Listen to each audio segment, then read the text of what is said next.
नमस्कार दोस्तों। आज है 3 दिसंबर और 3 दिसंबर का दैनिक जागरण का राष्ट्रीय संस्करण न्यूज़पेपर का एनालिसिस आप लोगों के बीच लाया हूं। दोस्तों, मैं डेली करंट अफेयर का सीरीज अपने चैनल से लाता रहा हूं, परंतु दैनिक जीवन में व्यस्तता के कारण मैं यह सीरीज अभी नहीं ला पाऊंगा, लेकिन आप लोगों के बीच न्यूज़ पेपर का एनालिसिस डेली बेसिस पे लाने का कोशिश करूँगा।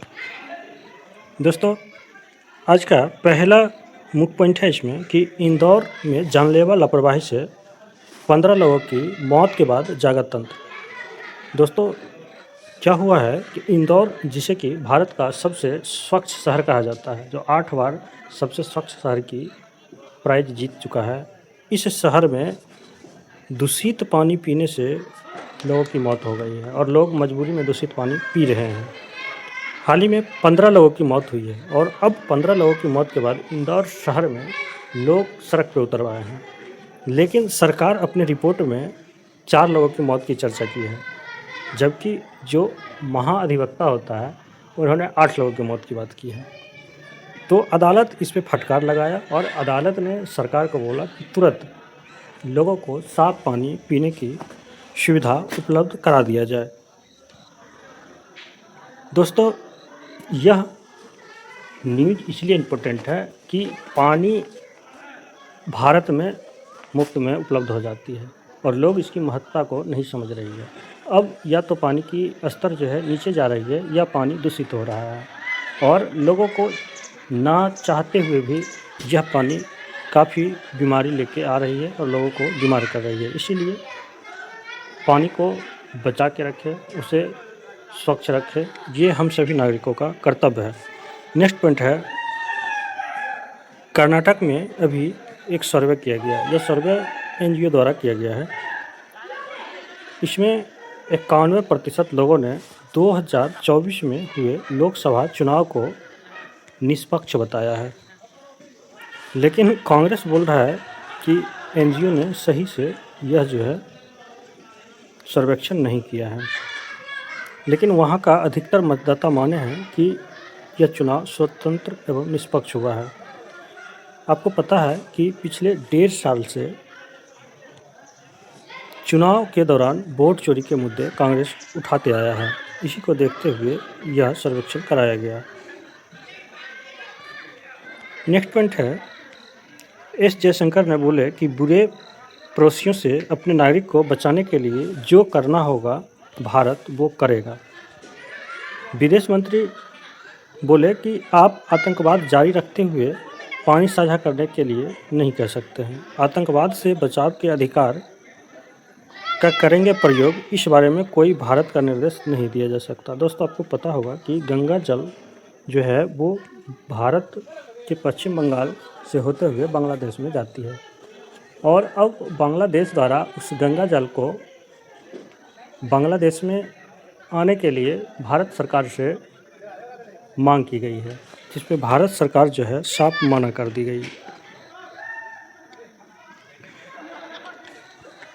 अगला मुख्य पॉइंट इसमें है कि देश के बड़े हिस्सों में शीतलहर और घना कोहरा छाया। आपको पता है कि पश्चिमी विक्षोभ के कारण प्रत्येक वर्ष दिसंबर, जनवरी, फरवरी में जो है कोहरे शीतलहर उत्तरी भारत में चलती है, खास करके जो हिमालय से सटे हुए राज्य, पश्चिमी राज्य है, जैसे पंजाब, हरियाणा, दिल्ली, उत्तर प्रदेश, बिहार और पश्चिम बंगाल। राजधानी की खबर है, आप लोग देख लीजिएगा, बहुत इम्पोर्टेंट खबर ये सब नहीं रहती है। राजनीति की ये खबर है, जिसको राजनीति में इंटरेस्ट हो वीडियो को पॉज करके पढ़ सकते हैं, देख सकते हैं। उमर खालिद को ममदानी के पत्र पर भड़की भाजपा। बिहार में राजद और कांग्रेस का रिश्ता वैचारिक एकरूपता से अधिक चुनावी मजबूरी है। और सही भी है, क्योंकि कांग्रेस की वोट धीरे धीरे बिहार में ख़त्म होते जा रही है। RJD के सहारे ही कांग्रेस थोड़ा बहुत वोट ले आ रहे हैं। अब है राष्ट्रीय फलक है, दुनिया का सबसे बड़ा इस्पात उत्पादन केंद्र बनने जा रहा है गढ़चिरौली। दोस्तों, आपको पता होगा कि जमशेदपुर जाने से पहले गढ़चिरौली रतन टाटा जी गए थे और रतन टाटा जमशेद जी टाटा के जाने से ही अब यहाँ पे जो है इस्पात उत्पादन केंद्र बनाने की बात की जा रही है। ये आप फोटो देख सकते हैं, गढ़चिरौली का कौनसारी में स्थित लायंस स्टील प्लांट का ये फोटो है। 4.5 दशक के बाद माओवादी हिंसक से त्रस्त रहे गढ़चिरौली जिले के दिन बहराने की शुरुआत हो गई है। आने वाले कुछ ही वर्षों में गढ़चिरौली दुनिया का सबसे बड़ा इस्पात केंद्र बनने जा रहा है। अच्छा, ये गढ़चिरौली है कहाँ? ये महाराष्ट्र में है दोस्तों, ये याद रखना है। गढ़चिरौली जिला का जो कलेक्टर है उनका कहना है कि इस्पात उद्योग का केंद्र बनने के बाद गढ़चिरौली में 40 से 50 हज़ार तक नौकरियां सृजित होगी। इसके अलावा कई और उद्योग भी इस क्षेत्र में आएंगे। इससे भी बहुत बड़े पैमाने पर रोजगार सृजित होगा। दोस्तों, इंदौर में जो पानी का संकट हुआ है, दूषित पानी पीने से लोगों की मौत हुई है, इस पर अब राजनीति भी शुरू हो गई है और राहुल गांधी भी कहा है कि अब प्रशासन का कुंभकर्णी नींद खुल गया है।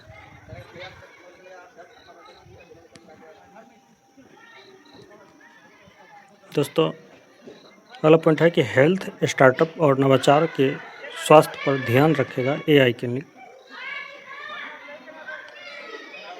देखिए, एक और सबसे बड़ी चीज़ कि एक देश एक रेलवे को साकार करेगा रेल वन एक एप्लीकेशन होगा, बंद होगा UTS ऐप। दोस्तों, एक देश एक रेलवे के थीम पे अब एक रेलवे एक ऐप की व्यवस्था लागू होने जा रही है। इससे अनारक्षित टिकट की बुकिंग के लिए जो आप लोग UTS यानी कि अनारक्षित टिकटिंग सिस्टम मोबाइल ऐप है, उसको 2026 मार्च से बंद कर दिया जाएगा। उसकी जगह पे अब रेल वन मोबाइल ऐप की शुरुआत की जाएगी, वही काम करेगा। यह एकमात्र ऐप होगा जो देश में रेल सेवा के लिए काम करेगा। रेलवे ने रेल वन ऐप से टिकट बुकिंग पर 3% किराए में छूट देने की भी घोषणा की है और आगामी 14 जनवरी से यह सुविधा यात्रियों को मिलना शुरू हो जाएगा। तो यह बहुत ही इम्पोर्टेंट खबर है कि UTS एप्लीकेशन रेलवे बंद कर रहा है।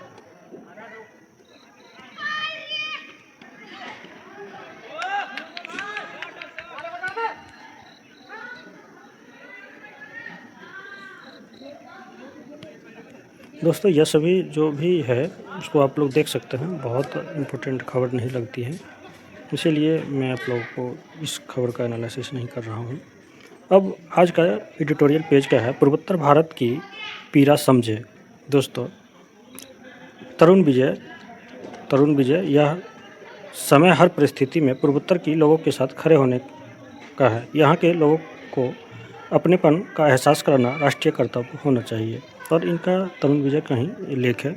इन्होंने त्रिपुरा के छात्र एंजल चकमा की देहरादून में हुए कुछ गुंडों के हमले से मौत को हृदयद्रावक घटना के पूरे देश में तीव्र प्रतिक्रिया हुई है। पूर्वोत्तर सामाजिक संगठन नेता इस घटना को काफ़ी रोष है। इस समय में त्रिपुरा की राजधानी अगरतला में हूँ क्योंकि मुझे एंजल चकमा के स्वजनों से मिलना है। इस घटना के कुछ प्रश्न खड़े किए हैं। कुछ लोग इस घटना पर गिद्ध राजनीति कर दुर्भाग्यपूर्ण शोक शांति का असम एवं अन्य क्षेत्रों में आसन्न चुनाव के लिए जिस प्रकार उपयोग कर रहे हैं, उससे समाज में विष बटने का भय है। मृतक चकमा समाज का होनहार युवक था। चकमा मूलतः चटगांव निवासी बौद्ध लामाबंती का शांतिप्रिय लोग है। पंडित नेहरू की दुर्नीति के कारण चटगांव की गैर मुस्लिम हिंदू बौद्ध बहुल होते हुए भी पूर्वी पाकिस्तान यानी आज के बांग्लादेश में जाने दिया गया है। तब हजारों चकमाओं का आनंद साकार हुआ। उन्होंने शरण के लिए भारत आना पड़ा, लेकिन भारत के ईसाई बहुल पूर्वोत्तर क्षेत्र इन्हें अस्वीकार किया। मिजोरम के ईसाई छात्र संगठन ने 1990 के दशक में चकमाओं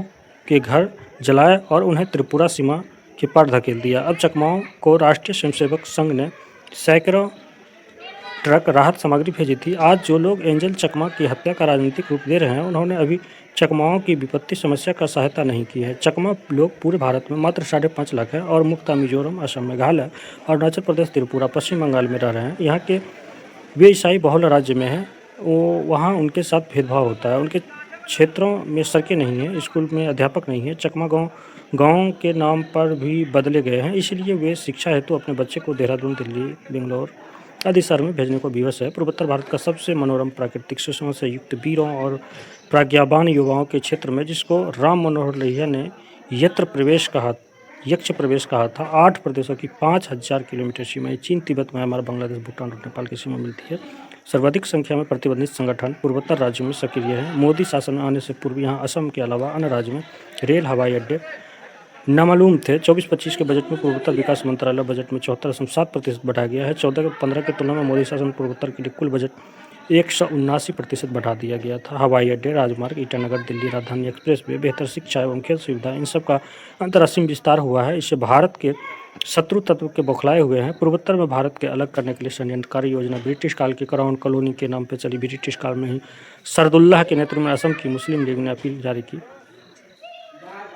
असम का पूर्वोत्तर भारत पूर्वी पाकिस्तान का हिस्सा बने, इसका षड्यंत्र रचा गया है। एंजोल चकमा का परिवार एक देशभक्त और बौद्ध लामबंदी है। वातावरण के कारण यहाँ कुछ परिवारों में पश्चिमी नाम रखने की अजीब फैशन है, इसलिए माइकल या एंजल नाम सुनने से आते हैं कि यह हर समय परिस्थिति के पूर्वोत्तर के युवाओं के साथ खड़े होने और उन्हें अपनेपन का एहसास कराना राष्ट्रीय कर्तव्य होना चाहिए। पूरे भारत के लिए देशभक्ति की कसौटी बने। जमान सैनिक, विश्व कीर्तिमान बनाने के लिए खिलाड़ी, गायन, विज्ञान और आतिथ्य व्यवसाय क्रांतिक सितारे पूर्वोत्तर के लिए हैं। उनकी श्रेष्ठ गहरी निष्ठा भारत के तिरंगे के प्रति इतनी ही है कि वे हमें देशभक्ति के पाठ सिखा सके। हर उत्तर भारत में कितने लोग पूर्वोत्तर भारत पर्यटन के लिए जाते हैं, कितने यहाँ के सुंदर सुंदर स्थान, महापुरुष, नदियाँ और पर्वतों के बारे में सामान्य जानकारी भी रखते हैं। कितने ऐसे हैं जहाँ कोई त्यौहार बता सके, कितनों को यहाँ के कोई 2 नाम सही से बोलने आता होगा। पूर्वोत्तर केवल सामरिक महत्व का विषय नहीं है, यहाँ रक्तबंधु भारतीय है। यहाँ भारत के प्रथम सूर्योदय होता है। यहाँ का वेशभूषा, त्यौहार सबसे सुंदर और अत्यंत मनमोहक है। यहाँ के छात्र मेधावी, भारतीय भविष्य के सार्जिक है। वे देश की दुश्मनों को लोहा लेने में अपनी जान की बाजी लगा देते हैं। उनकी भाषाएं मधुर संगीत के समान है। उन्होंने रानी गैन दन्निल यू टिरोट तीरथ सिंह, मणिराम दीवान और वीर स्वतंत्र सेनानी दिए हैं। उन्होंने कारगिल संघर्ष से लेकर प्रत्येक भारत के रक्षा अभियान में अपने जीवन का आहुति दी है।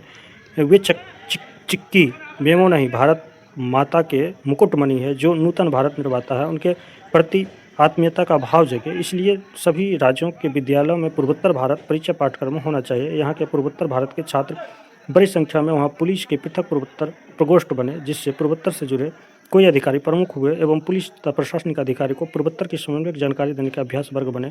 मसूरी स्थित लाल बहादुर शास्त्री प्रशासनिक संस्थान में पूर्वोत्तर भारत का विशेष पाठ्यक्रम हो एवं नवीन अधिकारियों की 2 माह का पूर्वोत्तर भ्रमण कराया जाए। सबसे बड़ी बात, अपने परिवार के माता पिता बच्चों के साथ पूर्वोत्तर की चर्चा छुट्टियों की मलेशिया, सिंगापुर, यूरोप में नहीं, मणिपुर, अरुणाचल प्रदेश, त्रिपुरा, मेघालय में मनाने का मन बनाए। राष्ट्रीय एकता भाषा अथवा बजट से नहीं, हृदय की उष्मा और पारस्परिक बंधुता धागों से बुनी जाती है। नस्लीय हमलों की शब्दावली इस एकता वस्त्र के तार तार करती है। एंजोल चकमा के हत्याओं को शीघ्र कठोर दंड मिले और घृणित मानवता विरोधी अपराधी की पुनरावृत्ति न हो, यही उस होनहार छात्र की सत्य श्रद्धांजलि होगी। लेखक वरिष्ठ स्तंभकार यानी पत्रकारी है। कानूनी अधिकार बने स्वच्छ पानी। दोस्तों, स्वच्छ पानी पीने का अधिकार को कानूनी अधिकार की बात किया जा रहा है। इस पर एक लेख लिखा गया है। इस लेख का लेखक कांग्रेस के अल्पसंख्यक विभाग के उपाध्यक्ष हैं।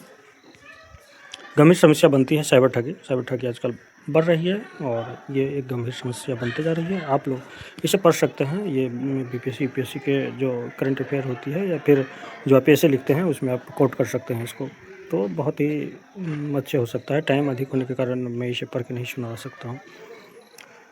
स्क्रीन संकट से जुटती है पीढ़ी की नई पहल। दोस्तों, अब देखिए जो व्यवस्था है लोगों की मोबाइल लैपटॉप से बढ़ते हुए डिजिटल दुनिया के कारण लोगों की जो है अब स्क्रीन से लगाव बढ़ते जा रहा है और बच्चों के लिए यह बहुत ही घातक है। उत्तर प्रदेश और राजस्थान के सरकारी स्कूल के जारी निर्देश तय किया गया है कि प्रार्थना समय में 10 मिनट तक बच्चे समाचार पत्र का पठन पाठन वाचन करेंगे। इसमें भी समाचारों को संपादक की टिप्पणी बारी बारी से पढ़ाई जाएगी। प्रतिदिन 5 शब्द चुनकर उनकी व्याख्या करेंगे और देश दुनिया की घटनाओं की जानकारी प्राप्त करेंगे। वस्तुतः इसका उद्देश्य छात्रों को पढ़ने की आदत विकसित करना है, आलोचनात्मक चिंतन की प्रक्रिया तेज करने और ज्ञान को बढ़ाने से संबंधित है। परंतु इसके परोक्ष लाभ देखो तो स्क्रीन संकट से जूझ रही है नई पीढ़ी की इसकी सर्वाधिक सहायता होगी। छात्रों के सामान्य ज्ञान में वृद्धि होगी। इसके द्वारा भ्रष्टाचार के प्रति शून्य सहनशीलता की परख होगी। विदेश नीति से जुड़ी चुनौतियाँ आप लोग देख सकते हैं कि क्या क्या चुनौती विदेश नीति से जुड़ी हुई है। और हाल के में बांग्लादेश, म्यांमार, नेपाल, पाकिस्तान समेत हमारे जो तमाम पड़ोसी देश हैं, इस वर्ष भी उथल पुथल कायम रहने की आशंका है, जिससे भारत की प्रतिभा प्रभावित होते दिख रहा है। तो दोस्तों, नया साल आ रहा है लेकिन हमारा भारत अभी भी उथल पुथल झेल रही है। पड़ोसी देशों के कारण जो है समस्या का सामना कर रहा है। 2025 में 220 कंपनी ने AI से जुटाए 1.78 लाख करोड़। दोस्तों मिड कैप मामूली बढ़ा है, स्लैम कैप में गिरावट हुई है। मार्केट का है इलेक्ट्रॉनिक्स उपकरण निगम नंबर 22 प्रस्ताव को मंजूरी हाल ही में दिया गया है। गन्ने की खेतों से निकली चीनी उद्योग के लिए मिठास दो साल के निचले स्तर पर रही है। मैन्युफैक्चरिंग क्षेत्र की वृद्धि दर, दोस्तों इस बार मैन्युफैक्चरिंग क्षेत्र थोड़ा गड़बड़ाया है। पवन कल्याण की AI और डीप फेक छवि का इस्तेमाल पर लगाई गई है रोक। बलूच नेता का दावा, बलूचिस्तान में सेना तैनात कर सकता है चीन। दोस्तों हो सकता है, क्योंकि पाकिस्तान में उथल पुथल काफ़ी मचा हुआ है और बलूच जो है अपने आप को स्वतंत्र करने की कोशिश कर रही है और पाकिस्तान से ये संभल नहीं रहा है, इसलिए चीन से मदद मांगा होगा और चीन जो है सेना देने को तैयार हो सकता है। ट्रंप ने ईरान को चेताया है कि प्रदर्शनकारियों पर गोली चली तो अमेरिका देगा दखल। दोस्तों तेहरान के आतंकी हमलों में दखल देने वाले हाथ काटने की धमकी दी गई है। दोस्तों 3 वर्षों के सबसे बड़े प्रदर्शन अभी ईरान में हो रही है। ईरान में बढ़ती हुई महंगाई, गिरता हुआ मुद्रा और बिगड़ती अर्थव्यवस्था के खिलाफ उन आक्रोश भड़का है। इन मुद्दों को लेकर इस सप्ताह देश के कई प्रांतों में विरोध प्रदर्शन हुई है। कई जगह पर प्रदर्शनकारियों और सुरक्षा बलों के बीच झड़प हुई है। हाँ हाँ सर।